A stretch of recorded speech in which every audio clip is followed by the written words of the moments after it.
après, voilà, on a su à la pause se dire les choses qui allaient pas. Et puis on est reparti de l'avant, on a mis plus de rythme et on a vu vraiment du caractère de la part de toute l'équipe. Donc c'est vraiment positif et il faut le souligner.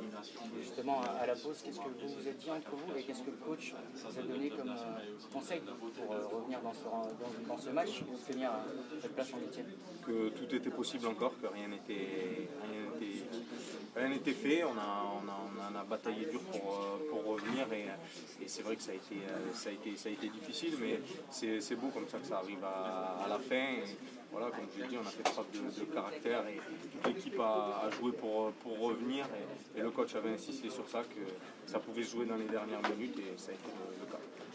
Donc après, voilà, on a su à la pause se dire les choses qui allaient pas et puis on est reparti de l'avant, on a mis plus de rythme et on a vu vraiment du caractère de la part de toute l'équipe. Donc c'est vraiment positif et il faut le souligner. Justement, à la pause, qu'est-ce que vous vous êtes dit entre vous et qu'est-ce que le coach vous a donné comme conseil pour revenir dans ce match ou tenir cette place en huitième? Que tout était possible encore, que rien n'était fait. On a bataillé dur pour revenir et c'est vrai que ça a été difficile, mais c'est beau comme ça que ça arrive à la fin. Et voilà, comme je l'ai dit, on a fait preuve de caractère et toute l'équipe a joué pour revenir et le coach avait insisté sur ça, que ça pouvait se jouer dans les dernières minutes et ça a été le cas. Actuellement avec Joachim Andersen. Joachim, thank you and congratulations for the victory today. It was a tough game. That was not the victory. For the draw, yes, but for the qualification, it was a tough game, but finally it's here. Yeah, I think in the first half we were a little bit unlucky with 2 penalties against. I don't think they created so much in the first half, but we needed. So it was tough to go in the halftime with 2-0 down. So we had a good speech in the halftime and told each other that we have to believe, and we believed all the way and kept fighting. So I think we played an amazing second half. What did you say in the dressing room to go on the pitch for the second half and to get like warriors on the pitch and gain this qualification? Yeah, we spoke already before the match that we have to give 100% in all the duels, and in the first half I also think it was not bad, but we were unlucky with 2 penalties against, and the second half was so intense, it was so high tempo the whole game, so yeah, it was just a fantastic feeling right now. So thanks to Benfica also. Anthony, on a vécu un petit peu toutes les émotions lors de cette rencontre. On était à un moment 4e, on finit 2e. On a vibré avec vous. Comment tu as ressenti les choses sur le terrain? Très fort. Voilà, je pense qu'on a montré une belle force de caractère et que d'être mené à 2-0 à la mi-temps et de revenir à 2-2 comme ça, je pense que voilà, le groupe a su retrouver les ressources mentales pour aller chercher ce point du match nul et se qualifier en huitième. Alors il y a eu quelques incidents à la fin du match. Vous êtes tous allés défendre votre coéquipier Marcelo. Ça montre là aussi votre cohésion. Vous l'avez montré sur le terrain et là aussi votre réaction a prouvé que vous étiez unis. Ouais, après je ne vais pas m'attarder là-dessus. Voilà. D'accord, très bien. Merci Anto. Ouais. On est avec Oussem Aouar. Oussem, raconte-nous un petit peu tes ressentis. Tu as marqué un but, il y a Memphis ensuite qui a égalisé. On a vécu tous les scénarios ce soir. Oui, notamment en première période, on était un peu sonné avec ces 2 pénaltys. Je pense qu'on a bien su réagir à la mi-temps, on s'est beaucoup motivé à la mi-temps. Donc voilà, aujourd'hui on est très content d'être qualifié avec beaucoup de hargne et de caractère. Justement, ça montre tout votre caractère, de savoir que vous avez pu réagir quand on est mené au score 2-0 à cause de pénalty. Voilà, qu'est-ce que vous êtes dit peut-être à la mi-temps pour essayer un petit peu de vous surmotiver comme ça? Le coach et les joueurs, on a su parler, on s'est dit qu'il restait 45 voire 50 minutes, qu'il fallait rien lâcher. Après, voilà, c'est ce qu'on a fait. On a eu la chance de marquer très vite en seconde période et après voilà, on a su mettre le 2e but et qui nous assurait la qualification. En tant que joueur, quand on sait qu'on continue la Ligue des Champions, qu'est-ce qu'on ressent? Beaucoup de satisfaction, je suppose, quand on voit en plus le scénario de ce match.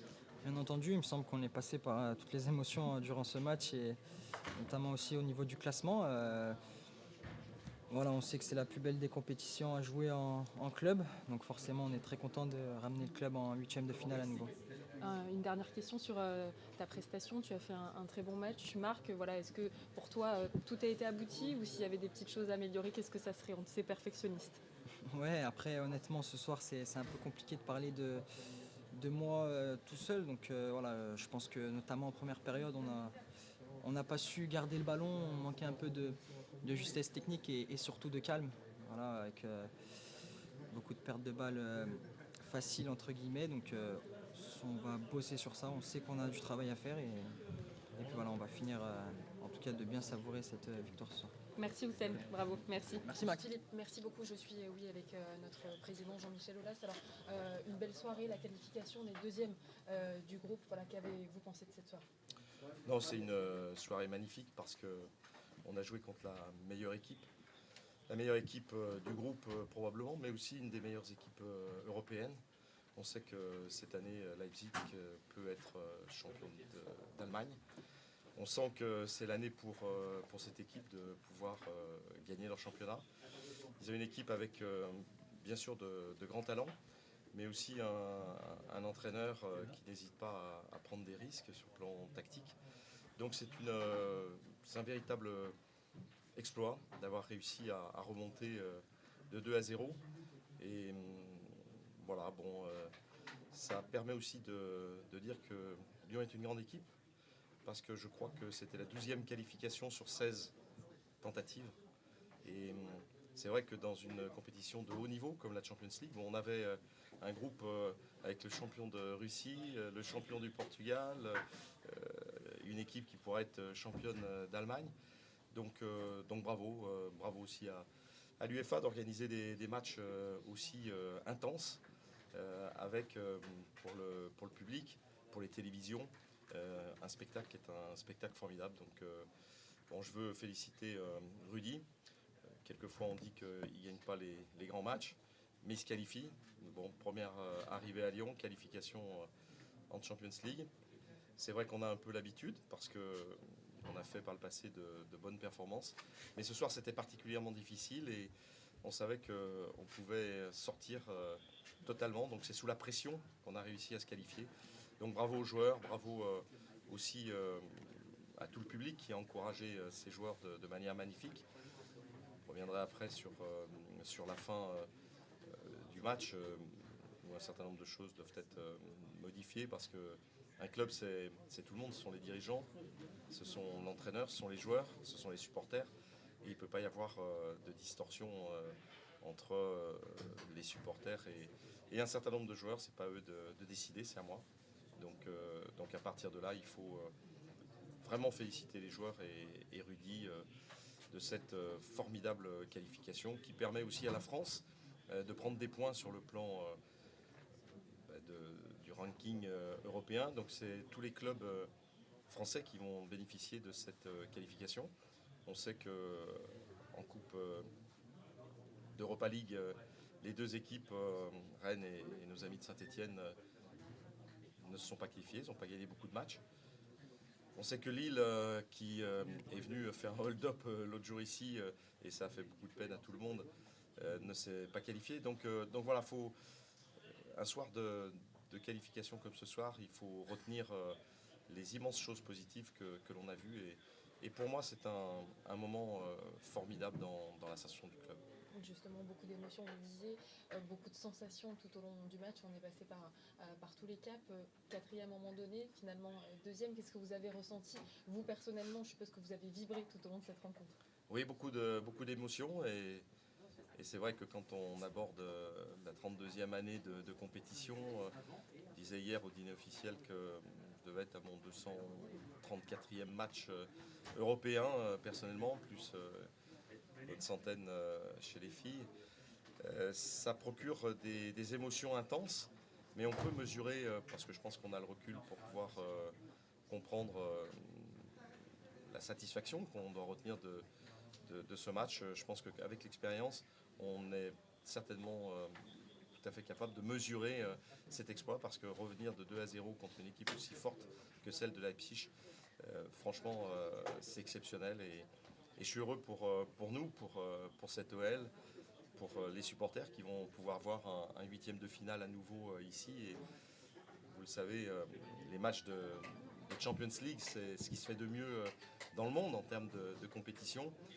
On a le stade qui permet de voir de grandes affiches et on va voir à nouveau une grande affiche pour le huitième. L'année dernière, on avait vu Barcelone, qu'on avait tenu en respect ici. Donc voilà, on aura à nouveau un grand. On est parmi les 16 meilleures équipes européennes aujourd'hui. Donc il faut retenir tout ceci et vraiment pour moi, c'est beaucoup d'émotions. Beaucoup d'émotions, beaucoup de joie. On ne va pas dire que la fête a été gâchée, mais expliquez-nous un petit peu ce qui s'est passé à la fin de cette rencontre.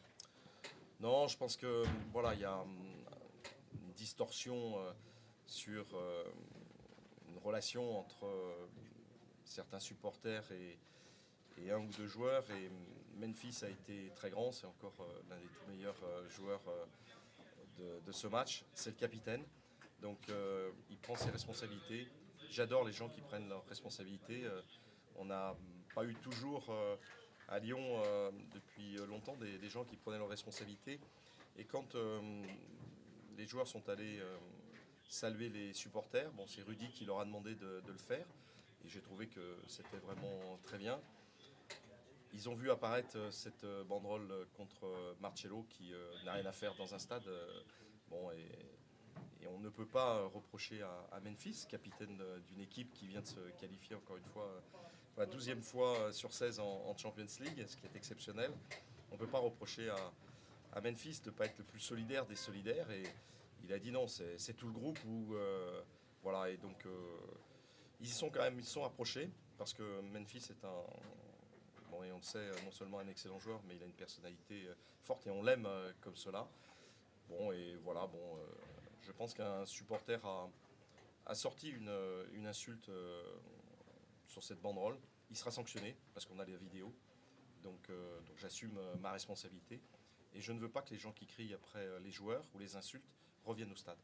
Donc ils prendront leurs responsabilités, moi je les prendrai. Mais ceci étant, Memphis a été magnifique. Il nous fait nous qualifier. Et ça, tout le monde doit être heureux ce soir.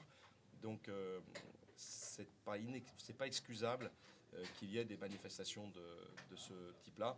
Heureusement très, très limitées. Et voilà, bon, je pense qu'on est dans une société qui est difficile à manager. J'avais proposé ces 2 derniers jours au groupe de supporters et en particulier celui qui a eu l'incident avec Marcello de le rencontrer personnellement parce que de tout mon cœur je souhaite régler ce problème parce que c'est idiot d'avoir des soucis de ce type-là alors qu'on vient de faire un match magnifique. Donc voilà, donc on va, j'en suis sûr, trouver la solution avec les groupes de supporters qui sont des gens responsables, qui sont des gens de qualité. Bon, je les connais depuis, pour les dirigeants, depuis que je suis arrivé, depuis 87. Donc on va trouver la solution. Mais en tout cas, on ne peut pas insulter des joueurs de l'Olympique Lyonnais. L'institution est au-dessus de tout. Et de la même manière, je n'accepterai pas qu'on m'insulte. Je n'accepte pas qu'on insulte un joueur. Et Memphis a eu raison de réagir comme ça. Et il en sortira grandi parce que tous les autres joueurs vont le suivre à la lettre. Et comme c'est l'un des tout meilleurs joueurs et qu'il emmène ces joueurs là où on veut les attendre, ben, il faut le respecter et l'encourager. Merci beaucoup, Président. Merci. Un match qui nous fait du bien. On est passé par tous les scénarios, par toutes les émotions. Je le dis un petit peu à tout le monde, mais c'est vrai, on a vibré avec vous ce soir. Oui, c'était dur en première période. On a été un peu fébrile. On a pris 2 pénaltys. On était derrière de 2 buts à la pause, même si déjà dans le dernier quart d'heure de la première période, on avait enfin attaqué de meilleure manière et pas perdu des ballons qui étaient compliqués ensuite pour nous, pour les défendre. Mais malheureusement, Moussa n'a pas pu trouver l'ouverture et réduire le score avant la pause. Mais à la pause, c'est ce que je leur ai dit, c'était pas terminé.